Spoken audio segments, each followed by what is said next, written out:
Assalamualaikum warahmatullahi wabarakatuh.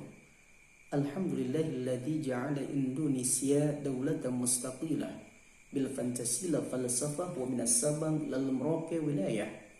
Perkenalkan, nama saya Dedi Sofandi, mahasiswa UIN SSC Syekh Nurjati Cirebon dengan jurusan PAI. NIM saya yaitu 23811302116. Video ini dibuat semata-mata untuk memenuhi tugas UAS mata kuliah fikih dengan dosen pengampu yaitu Dr. Ahmad Ujang Bustami LC.MAG dengan judul materi yaitu Sumber Hukum Islam. Teman-teman, apakah kalian tahu ada berapa sumber hukum Islam? Nah, mari kita gali bersama-sama. Yang pertama yaitu pendapat ulama terkait sumber hukum Islam itu berbeda-beda. Mayoritas ulama ada 4 pilar dari sumber hukum Islam. Yang pertama adalah Al-Quran, yang kedua adalah ijma' sunnah, yang kedua adalah sunnah, yang ketiga adalah ijma', dan yang keempat adalah qiyas.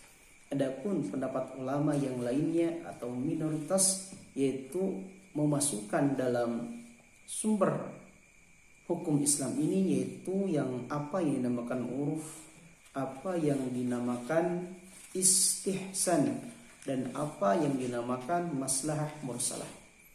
Adapun dari perbedaan tersebut, mari kita awali pembahasan kita dari pendapat yang disepakati mayoritas ulama, yaitu ada 4 pilar sumber hukum Islam. Yang pertama tadi Al-Quran, yang kedua sunnah, yang ketiga ijma', dan yang keempat adalah qiyas. Mari kita bahas itu dulu. Yang pertama yaitu Al-Quran. Apakah kalian tahu apa yang dinamakan Al-Quran? Secara bahasa atau secara etimologi, Al-Quran adalah berasal dari bahasa Arab yang artinya bacaan, atau bahasa Arabnya qara'a, artinya bacaan. Adapun secara istilah, ulama-ulama salaf terdahulu memberikan ta'rif, salah satunya dalam kitab Tuhfatul Murid atau dalam kitab Jam'ul Jawami, yang berbunyi yaitu lafdun al-munazzalu ala Muhammadin al-muta'abbad bi tilawatihi. Lafdun al-munazzalu ala Muhammadin.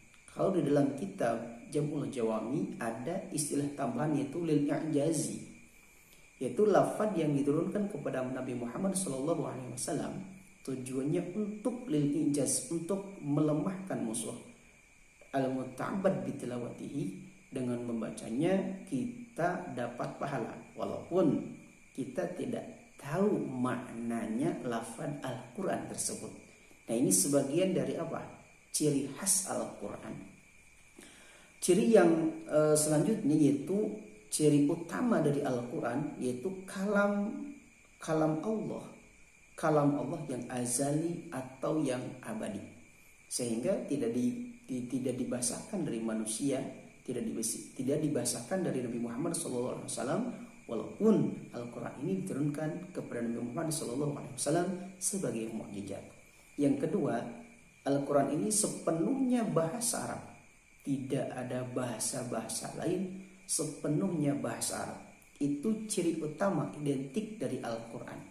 Yang ketiga yaitu periwayatannya mutawatir melalui malak Jibril alaihissalam lalu kepada Nabi Muhammad sallallahu alaihi wasallam. Nah, ini dari ciri utama Al-Quran. Nah, ujian Al-Quran secara qat'i karena i'jaznya. Jadi contoh seperti ayat tantangan surat Al-Isra ayat 17. Kata Allah, ujung ayat dikatakan bahasanya walau kana ba'duhum li ba'din dhahira, walau kana ba'duhum li ba'din dhahira. Walaupun manusia dan setan saling menolong untuk membuat Al-Quran, niscaya tidak ada satupun dari golongan mereka membandingi lafaz Arabnya Al-Quran. Sehingga dulu dikatakan ada namanya Musailamah al-Kadzab. Musailamah ini ingin membandingi dari Arabnya Al-Quran yang notabene Al-Quran bahasa Arabnya secara ijaz, secara bayan dan mujmal.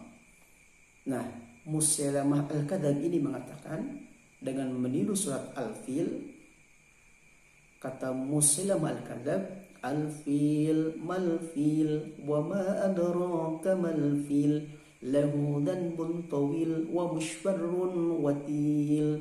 Ini dikatakan di dalam kitab Kharidatul Bahiyah bahwasannya Musailamah al-Kadzab ingin meniru dengan bacaan Nabi surat Al-Fil, alam tara kaifa fa'ala rabbuka bi ashabil fil. Tetapi yang dikatakan oleh Musailamah al-Kadzab jauh dari panggang daripada api. Musailamah menjelaskan tentang identitas gajah. Al-fil, gajah. Mal-fil, tahukah kamu gajah? Wa ma adraka mal-fil, apa yang didapati dari gajah? Lahu dan bentawil, dia mempunyai kelopak mata yang sangat lebar. Dia mempunyai gading yang panjang. Wa mushfarun fadwatil, dan mempunyai kelopak mata yang sangat lebar. Nah, ini yang dikatakan Musailamah al-Kadzab, bukan menjelaskan suatu kisah dari Al-Quran, tetapi menjelaskan gajah, identik dengan gajah. Nah, maka kata Allah, walau kana ba'duhum li ba'din dhahira, walaupun antara manusia dan setan dan jin bekerja sama untuk membandingi satu lapan satu surat dari Al-Quran, maka tidak akan bisa. Atau dari kajian Al-Quran, yaitu konten ilmiah seperti penciptaan alam semesta. Maka ada yang mengatakan bahwa dunia ini adalah bulat, ada yang mengatakan dunia ini hamparan saja. Contoh, kita bisa mengatakan dengan surat Ar-Ra'd, kata Allah, kul marrabus samawati wal ard. Katakanlah Muhammad, siapa yang menciptakan langit dan bumi? Katakan Muhammad, kulillah, yaitu Allah subhanahu wa ta'ala. Bagaimana Allah menciptakan air dulu, bagaimana Allah setelah itu menciptakan angin, lalu dihembuskan angin tersebut kepada air, maka jadilah hamparan tanah. Itu secara ilmiah dari penciptaan alam. Nah, yang kedua yaitu sunnah dari sumber hukum Islam. Apa ini makan sunnah? Sunnah yaitu pewaris dan penjelas Al-Quran. Jadi penjelasan Al-Quran dijelaskan oleh sunnah. Asal kata sunnah yaitu sesuatu yang biasa atau sering dilakukan. Itu yang dinamakan sunnah. Nah, definisi secara istilah, sunnah ini dikatakan itu segala sesuatu dari Nabi Muhammad SAW, bentuknya ucapan, qauli, bentuknya perbuatan, fi'li, atau bentuknya persetujuan atau takrir. Nah, maka klasifikasi sunnah gitu, bisa dikategorikan dengan satu qauliyah, ucapan. Contoh seperti Nabi mengucapkan la dirara wa la dirara fil Islam. Tidak ada saling tipu menipu di dalam Islam. Yang kedua yaitu fi'liyah, artinya perbuatan Nabi. Contoh yaitu Nabi melakukan taat kepada salat 5 waktu atau tata cara salat 5 waktu. Di dalam Al-Quran tidak spesifik, yaitu tata cara sujud yang jelas, ruku yang jelas, takbiratul ihram yang jelas. Maka sebagai penjelasan dari Al-Quran, aqimus shalah, dirikan salat, maka di sini ada hadis yang disebut klasifikasi secara fi'liyah. Bagaimana ruku Nabi yang benar, bagaimana Nabi mencontohkan sujud yang benar. Nah, yang ketiga yaitu takririyah. Hadis takririyah ini yaitu seperti apa? Seperti contoh sahabat makan biawak di depan Nabi. Tapi Nabi tidak melarangnya, Nabi pun tidak memerintahkan untuk makan daging biawak tersebut. Maka ini dinamakan sunnah takriri atau sunnah takririyah. Nabi tidak melarang dan Nabi pun tidak memerintahkannya untuk memakan. Maka kehujahan sunnah di sini yaitu wajib diikuti dari Al-Quran dan logika. Nah, ini kehujahan dari sunnah. Adapun yang ketiga dari kesepakatan ulama, kemayoritas ulama tentang sumber hukum Islam yaitu qiyas. Qiyas secara etimologi yaitu menyamakan hukum berdasarkan ilah. Nah, asal kata dari qiyas ini adalah mengukur atau menyamakan. Mengukur atau menyamakan. Adapun secara istilah, qiyas ini dinamakan yaitu menyamakan perkara tanpa nas dengan yang ada nasnya karena kesamaan ilatnya atau asal hukumnya, yaitu contoh dari qiyas ini yaitu larangan minuman keras karena ilatnya muskir atau memabukkan. Itu semacam sekarang yaitu ada ganja, dulu ada khamr atau arak. Arak dilarang karena sistem ilatnya yaitu muskir. Adapun zaman dulu tidak ada ganja.